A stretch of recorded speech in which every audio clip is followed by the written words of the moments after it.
Yesterday, the day before yesterday, our father, the provost, introduced the theme of our conference, rather revival meeting. And for sure, our hearts are ready for revival. Yesterday, we spoke about brokenness as brokenness as a good. Ebu ongeeni kwa sauti wale hawakuwa wasikie Kiweru. Okay, brokenness as recipe ingrained for revival. Today, are you ready for today? Brokenness that leads to restoration. Together, brokenness that leads to restoration. Brokenness, of course, our text today, Judges chapter 16.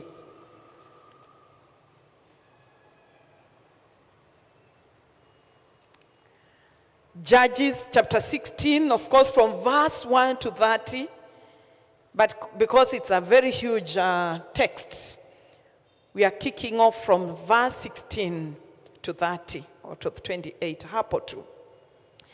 Brokenness is total surrender. It is being unashamed of who we are.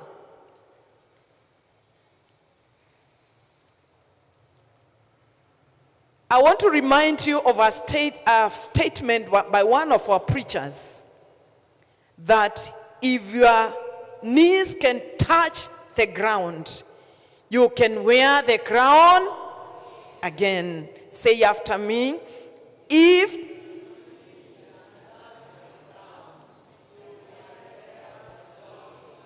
I can wear the crown again, as long as my knees can touch the ground. Brokenness is when, with the sincere and repentant hearts, we surrender totally to God. And this can lead to a profound restoration and fulfillment of God's purposes. My God, who is your God, is a God of second chance. In verse 17 to 21 in our text, Judges 16, we can see the depth of brokenness. I'm going to speak briefly from that text, verse 17 to 21, the depth of brokenness. Remember, our sermon today is entitled Brokenness that leads to restoration. Now in verse 17 to 21, there is the aspect of compromise and betrayal. Samson was a Nazarite. He had never been shaved since he was born, which was a vow for a Nazarite. But he met a beautiful lady by the name Delilah. Of course, from verse 1, he makes fun of her. He's not able to tell her everything about his secret between him and God. But here she comes to him, and Samson is brought down by the persistence of Delilah. She persistently talked to him, to Samson, and for sure she won. Until he revealed that secret, the deep secret between God and Samson. He revealed the secret of his strength, which was tied to his Nazarite vow and covenant with God. And in verse 19 and following to verse 20, we can see him totally losing his power. If we are talking during New Testament times, we can say he lost his spiritual power. His hair was cut. It was read to us very well. His hair was cut. That was his secret. After the Philistines captured him, they gouged his eyes, they bound him, and he was subjected to blindness and bondage. The eyes was a symbol, or is a symbol of light. And this is the light that was taken away. Samson, because of yielding to the wishes of Delilah, he became an object or a subject of mockery. Samson was stripped of his dignity and purpose. As I speak today to you from this text, maybe you feel stripped of your dignity. You have an experience of such. This is not happening to you for the first time. It happened to Samson and many others. And now, in verse 22 to 28,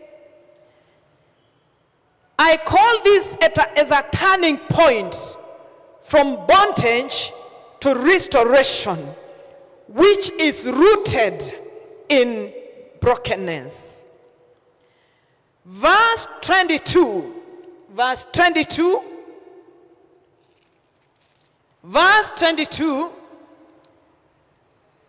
there is some grip, or rather signs of good hope, of hope.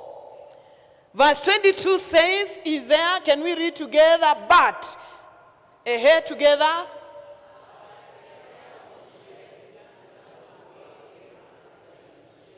Tukifika mahali kuna again, I want you to speak it loudly. Okay. Tuanze pole pole until we reach again. Okay. 1, 2, go. But. Again. It grew again after it was shaped. Remember the hair, the vijana who are doing the skit here. Si mumeona kiparangutu. My youth emergencies. Si mumeona kiparangutu. So, angalia hiyo hali. That is the state now Samson was in. Akakuwa kiparangutu. He became kiparangutu. In such a state of shame and mockery, he had nothing to do. He didn't know what to do. Please let me remind you, yesterday, I said the work of revival belongs to who? It is purely the work of God to revive us. We do not see anywhere from verse 17, anywhere, as Samson telling God, please let my hair grow again. No.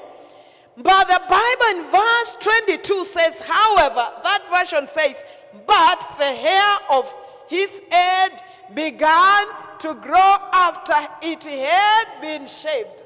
I love that version. It began to grow again.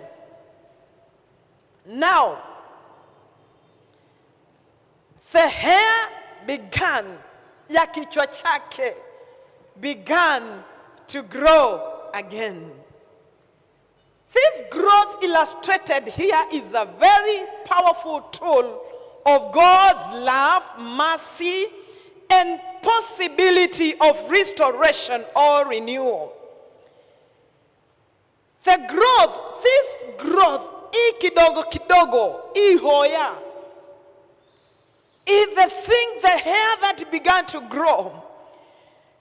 It is a know that God was not yet through with Samson.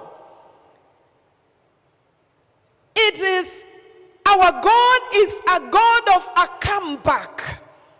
After failure, it means it's possible to grow again. I have good news for each one of us. It doesn't matter mahali umesukuma ukafikishwa na watu, by the way, na watu kazini, shetani, angels wake, and anyone related to the enemy. It doesn't matter.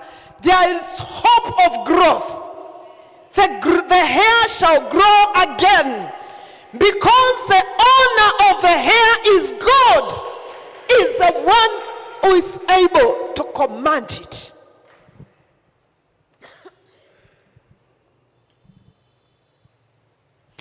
Bwana sifiwe. I'm happy today. The hair began to grow again. Si useme kwa lugha yako, the hair began to grow again in your mother tongue. Njwere kiaberera kokora rege. Am I right? Mother Niagosho. Sema na lugha yako. I want to hear my brother John. The hair began to grow again. Shout it in your mother tongue. Nanzue yambeya kuyana inge. Hey, the hair began to grow again. Because the work for this to grow, to revive, it's purely the work of God. How did it, what role then did Samson play? Yesterday we talked about brokenness, repentance, surrender. Therefore, in humility and repentance, Samson came desperately to God. In his desperate situation, in his blindness, in his humiliation, Samson cried out to God in sincere prayer. I like that. How did he pray? Oh, sovereign Lord, please give us that verse. Oh, sovereign Lord, remember me. Strengthen me again. Bwana asifiwe. He prayed. He told God, sovereign Lord. Verse 28. Give us verse 28. In humility and repentance. Again, in his desperate situation, in his blindness, in his humiliation. Let us say the prayer Samson meant, verse 28. Let me start and then nikifika the prayer. It's when you say. Then Samson called out to the Lord saying, hey, please.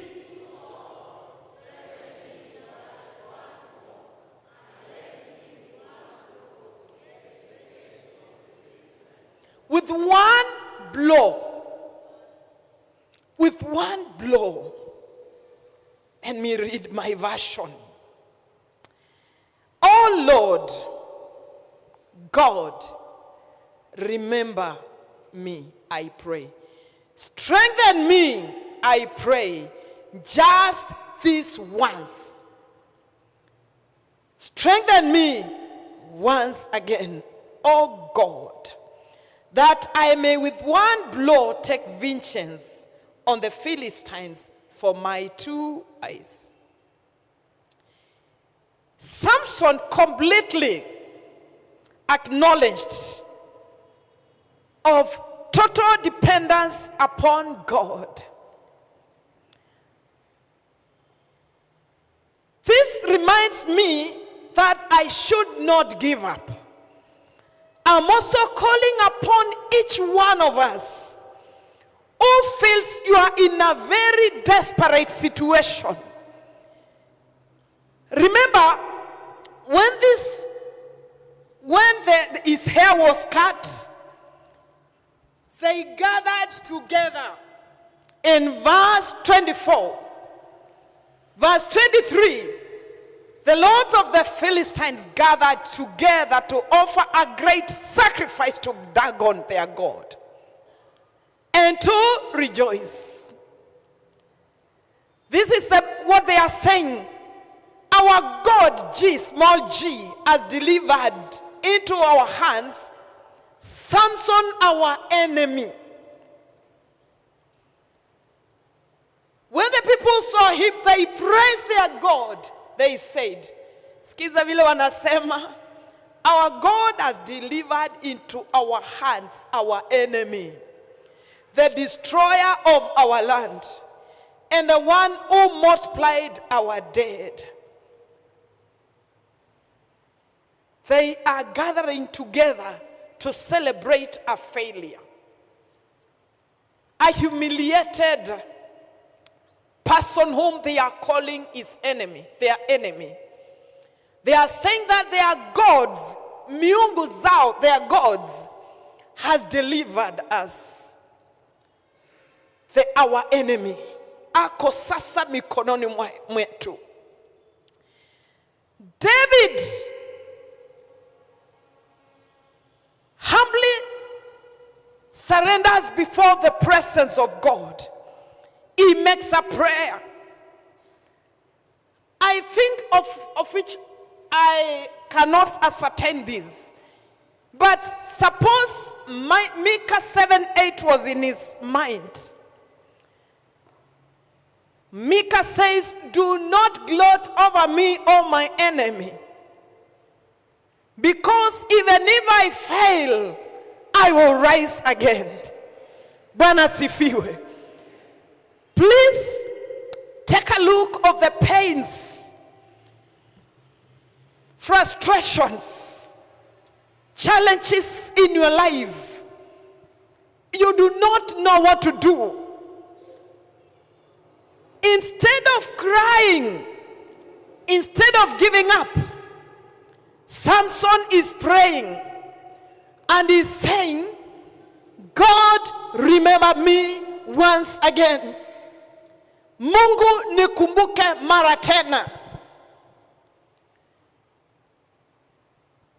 My dear friends, this afternoon, or rather this evening, the good news is that Samson is not weighed down by what has challenged him. As opposed to us, when we are in trouble, tunalia mpaka dunia nzima inajua tuko na shida. Others wanaenda wakirusha mikono juu. But Samson knew the source of his strength. It is the Lord. I'm calling upon each one of us to focus our eyes on Christ, who is the source of our strength. That is why yesterday I said I don't give up either. And I will not.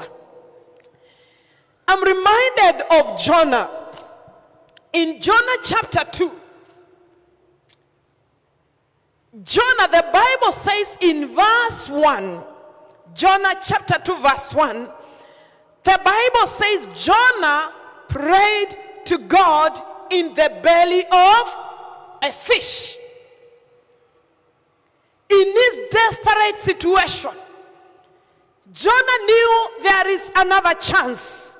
Our God, I want to repeat that our God is a God of second chance. He will not fail us, irrespective of the situation. I'm remembering this. Usifurahi juu yangu, adui yangu, na na na na na na na na na na na na na. Ambia adui utasimama tena. Hallelujah. Usifurahi adui yangu, maana hata kama nimeanguka nitasimama tena. Hallelujah. Hata kama mambo yangu ni mazito nitasimama tena.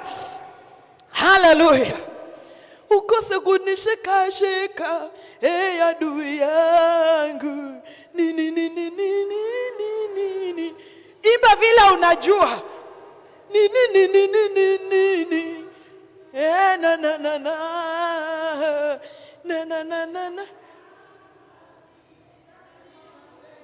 Nitasimama tena.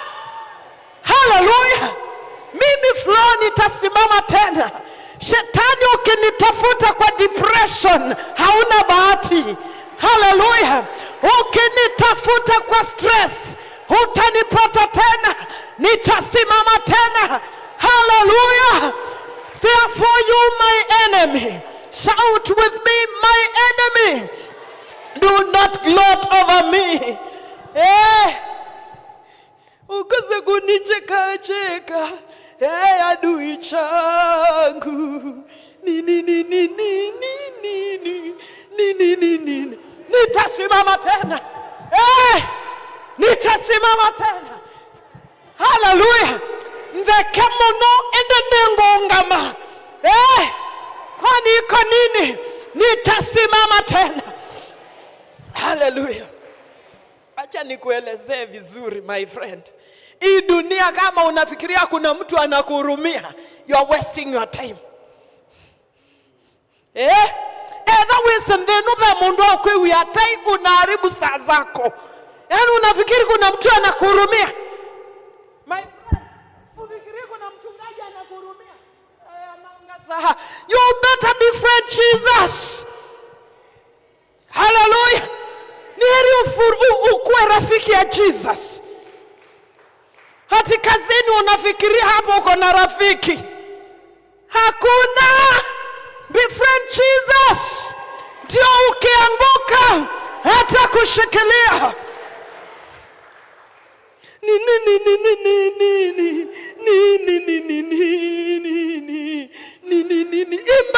Imba vile unajua. Mimi nitasimama tena. Kwani iko nini? Mimi nitasimama tena. That is exactly what Samson is saying. Brokenness is a road to restoration. Ukijikuta umeingia kwa mambo, usiende mbali, songea kwa Jesus. At you kiss you stand with you. These enemies wanakutana washangilie. Have you ever gotten into a problem?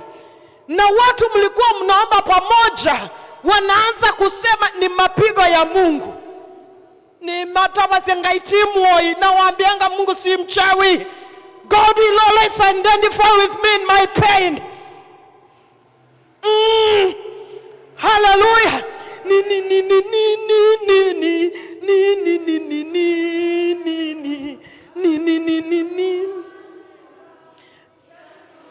Nataka hiyo ya nitasimama tena. Hallelujah. Hata ikifanyika nini nitafanya nini? Imba nitasimama tena. Imba nitasimama tena. Imba hiyo kwaya iko upande huu. Want to go. Nitasimama. Hatusikii bass. Nitasimama tena. Hallelujah. Jonah prayed. Let me repeat this again.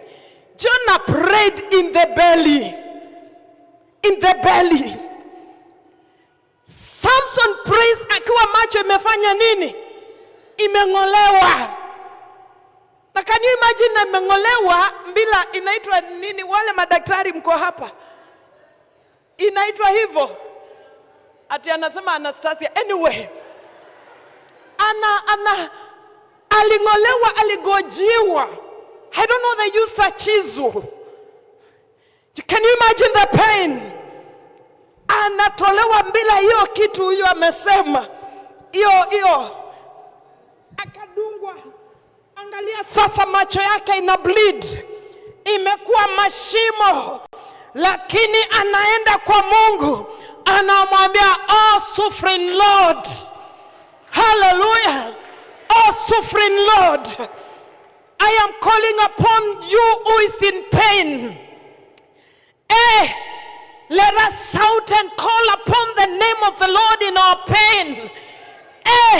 When our eyes are bleeding, when no one wants to kutuangalia, mimi siwezi angalia damu, siwezi. So wengine wameangalia kando. God comes, anamwambia God, oh sovereign Lord, give me another chance. Nisaidie tu Mungu, nilipishe haya macho yangu mawili. Give me another chance, oh my God, that I may rise again.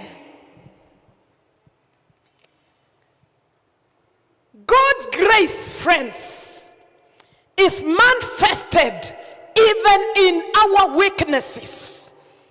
Kwa hivyo, I normally say there are times you wake up, unaamka ukisikia kama binadamu, unasikia mwili itaki hata chakula. Hello? You wake up spiritually, you are drained, you are fully, totally devastated. Hauna nguvu. You wake up, you feel you don't exist. It's like you are normal. Oh my God. Let me give you an assurance. In such weaknesses, shout unto the Lord, and God will come through for you. Usikubali kuishia katika matatizo. Usikubali kuishia katika pain. Hata kama utaomba na akili, focus, tune your mind, your eyes, your spirit to God, and He shall surely do it. Paul in 2 Corinthians chapter 12 verse 19, chapter 9, 2 Corinthians chapter 12 verse 9, the Bible says God's strength is perfected in our weakness. Once we break and humble before God in our distress. Kuna watu wanaacha kanisa kwa sababu wako na stress. Unakaa tu nyumbani uko na stress, utakufia huko, kuja kanisani.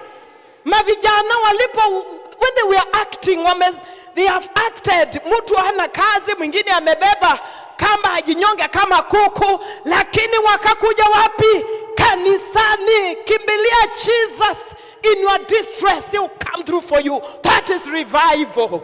Hallelujah. Restoration. Hallelujah. Bwana asifiwe. Mimi nitasimama tena. Ukinitafuta ati ulisikia nilikunywa chupa moja, ukaanza kunitenga. Nitasimama tena. The grace of God is sufficient. It is powerful to pluck me from hell to bring me to His programs, because it's a God who is concerned by my situation. Ati unataka kunitenga, bwanangu aliniacha. Na hii roho inakuanga na married women. Ukisikia mwanamke ni single mother, unaanza kudoubt wokovu wake. Doubt wokovu wangu, lakini niko na Jesus. Hallelujah. I realize single mothers, they suffer in our midst. Bwana asifiwe. Wacha wale wasichana wamekaa miaka kama mimi hawajaolewa. Utaona hata wengine wa mothers wanawachunga wasisalimie bwana zao. Wacha kuniona hivyo, nitasimama tena. My God of miracles is coming. Is going to show up na atanibariki. My strength is made perfect in weaknesses. In such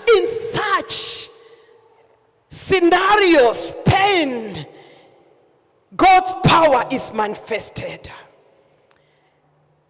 Samson's prayer was answered. He gave him strength one last time again. Hallelujah. Therefore, our God is a God of second chance. In the book of Isaiah, chapter 49, verse 23 and 24. I love the Kiswahili. Swali nauliza verse 23, umetusaidia na verse. Biblia 49:23. Hapana 24. Psalms 49, Isaiah 49, nipatie verse ini. Good. Please, tusomeni hiyo Kiswahili. Someni hiyo Kiswahili. Je, aliye hodari anaweza kufanya nini? Mateka au jeshi waliofungwa halali. Please, shika hiyo neno halali. Halali wataokoka. Okay, let's read again kwa Kiswahili. Je, aliye hodari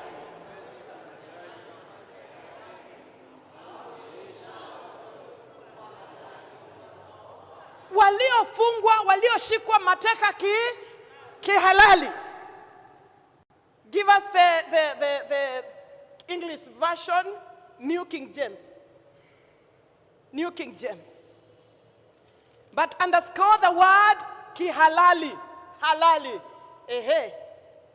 In English. Nipatie Kiswahili, English, please. Yes, can we read again?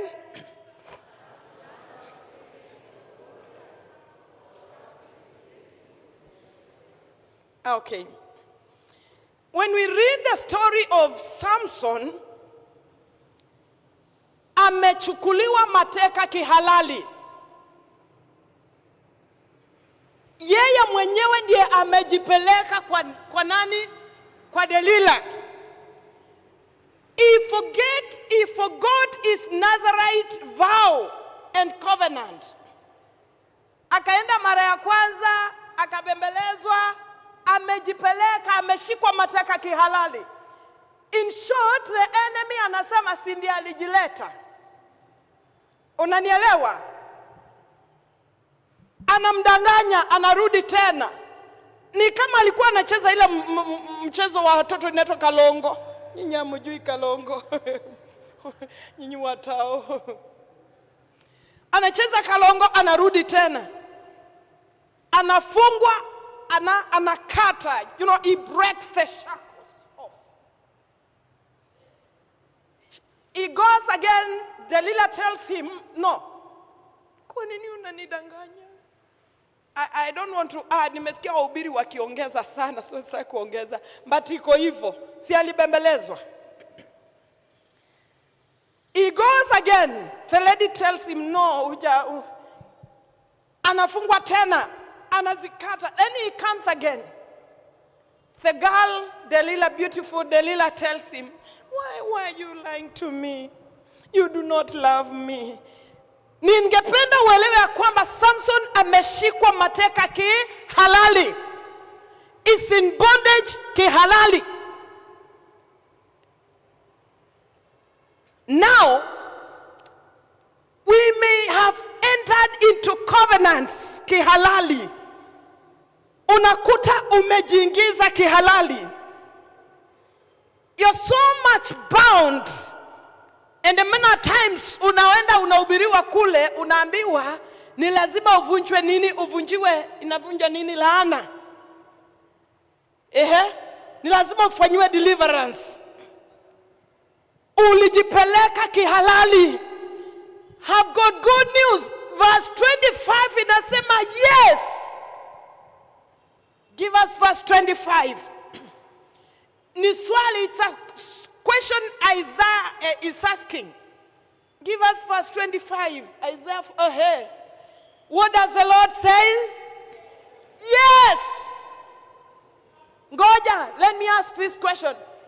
Can a captive be set free from they that have legally taken them captive?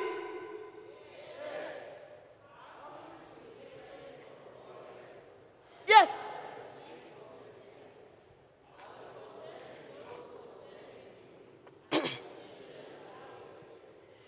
This is now the love of God.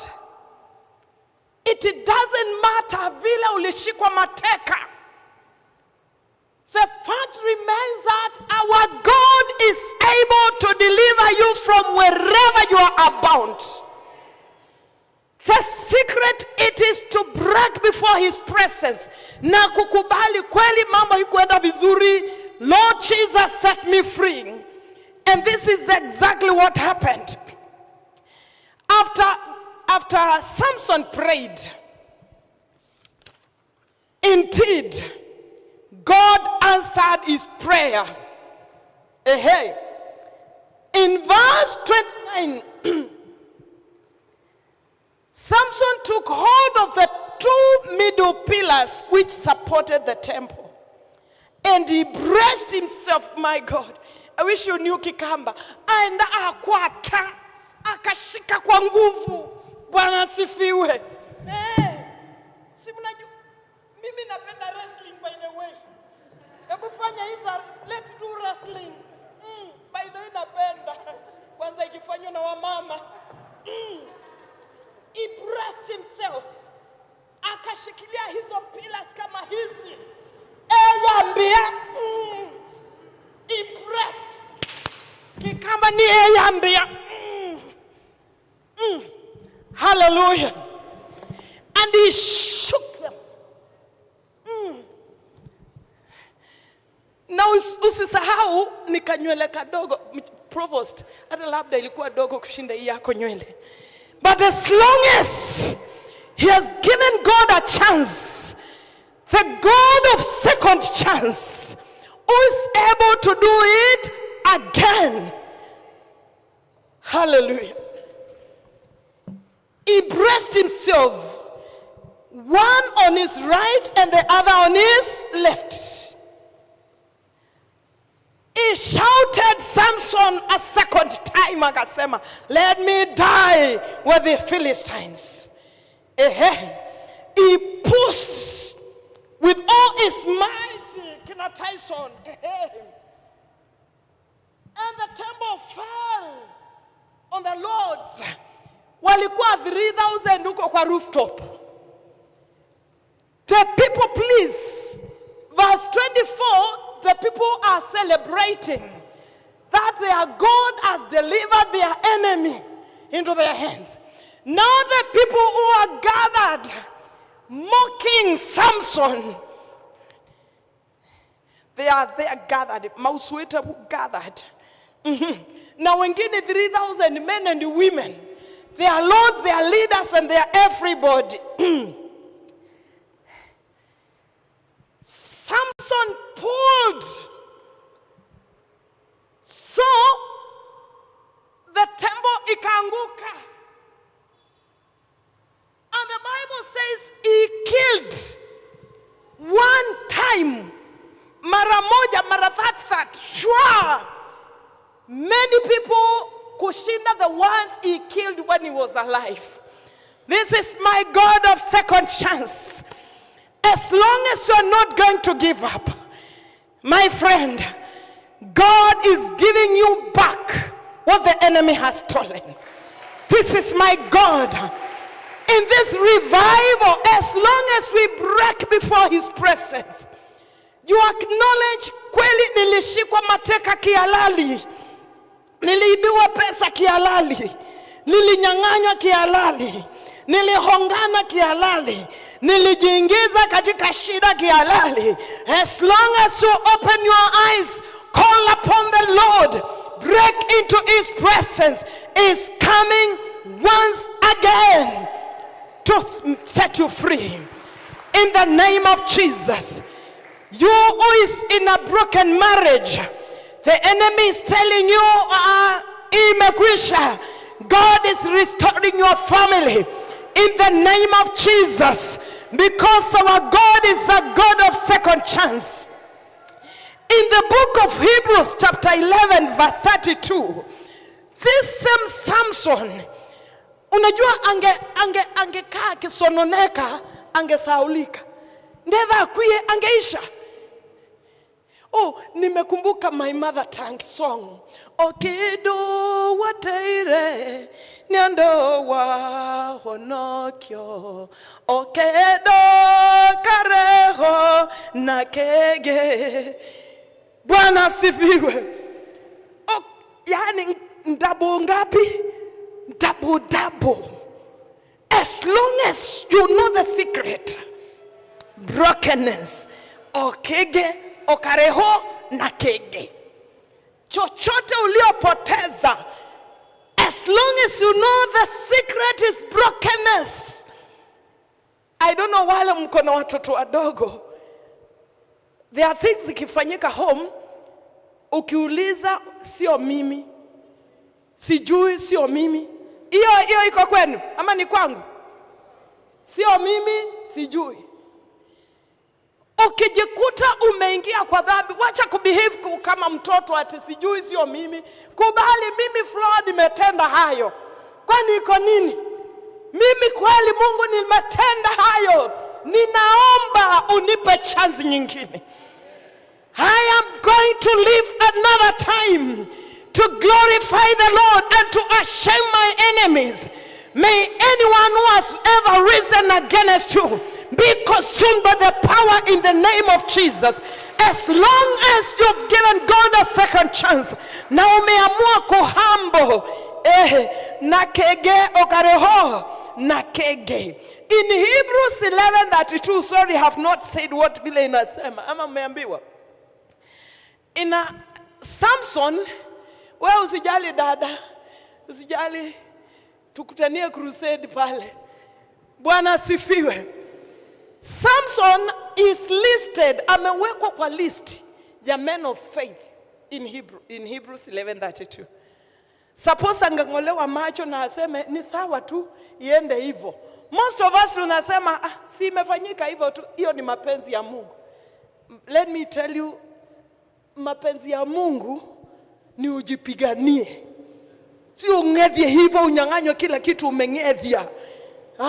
Amka kwa imani John. Si kungedhia useme no. Let the will of God be manifested. Na pia Mungu ataninongonezea. Kwani iko nini? And therefore, restoration. Point number 1 as I conclude. God is able to restore not salvation. God will not restore your salvation. He shall restore the joy of your salvation. Tuliokoka tukaambiwa ni tambarare kwa Jesus. Tambarare kwa Yesu. Have you ever heard that song? Manyini wana Kanairo. Sisi tulipo when we got saved tuliambiwa tambarare kwa je. Kumbe hakuna tambarare. So in the process of ukakutana na battles in the spiritual realm, vita ambao haishi.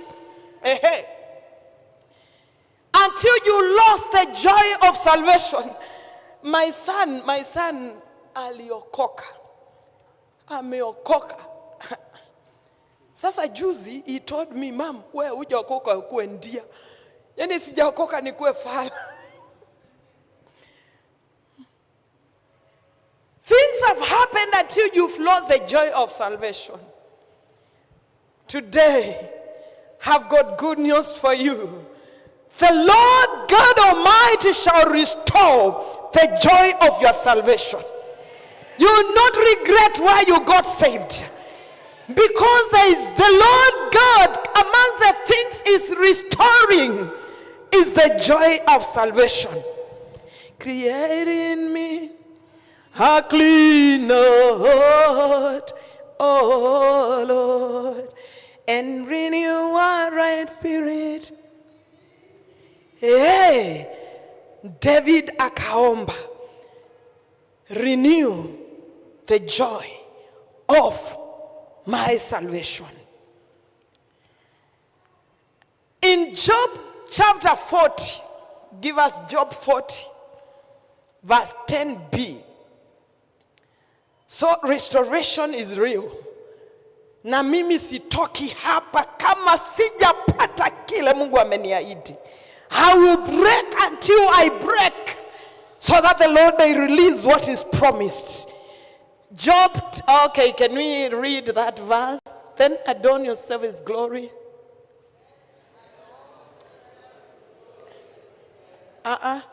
Job 42. Job 42, verse 10b. Sorry if I misled you. Job 42:10. The Lord, after Job, sikiza, tafadhali. Si Samson aliomba. Si Samson prayed. Again, Job is praying. Jonah prayed. Bwana Yesu asifiwe. Yako kurukaruka kuenda huko stadium upewe muujiza bila kuomba no bongo. Job prayed for his friends. Let's continue.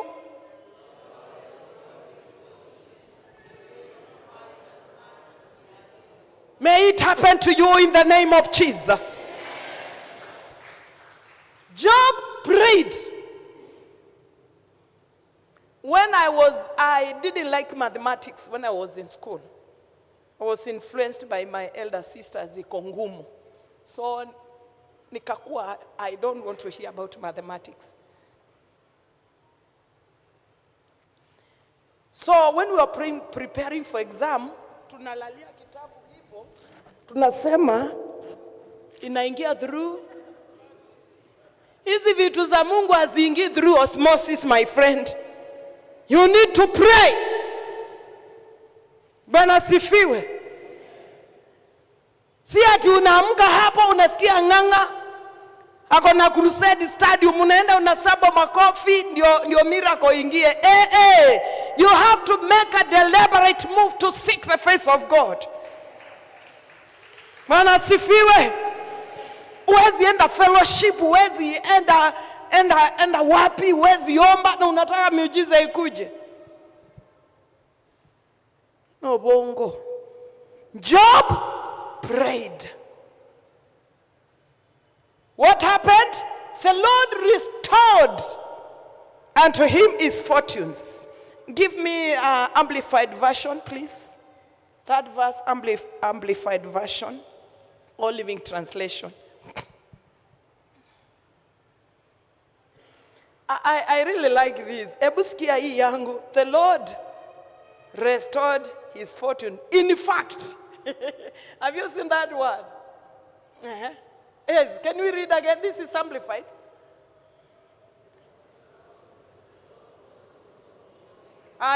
Give me a good, nipe sauti nzuri ya kwaya, nzuri, want to go.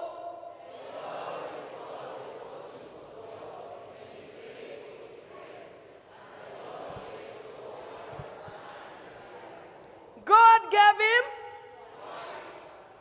okedo wataire nendo onokyo okegeo kareho nakege. Yani uliacha hii kwa ajili ya wokovu. This is the Kikuyu song. Kirawati giredo doa honoki okareho nitaha na kege. You are very smart. Na kege. Umeelewa? So, Job prayed. In fact, my version inasema in fact. Sema in fact. Wani iko nini? Job prayed. Akareho yambe na kege. Job prayed. Akalipwa na kege twice. twice. The secret is prayer. He prayed. Job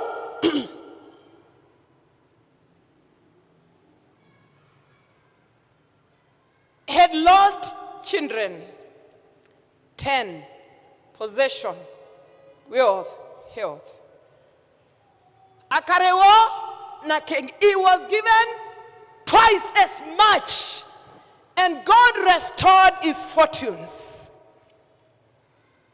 In Joel, a verse we all know, Joel 2:25, the Bible says, it is God, will restore the years that have been eaten by locusts. Na kuna categories za locusts.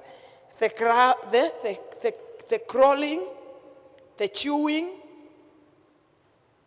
Ziko hapo 4. So today, as we finalize our third day in our revival meetings, I'm speaking a God of second chance.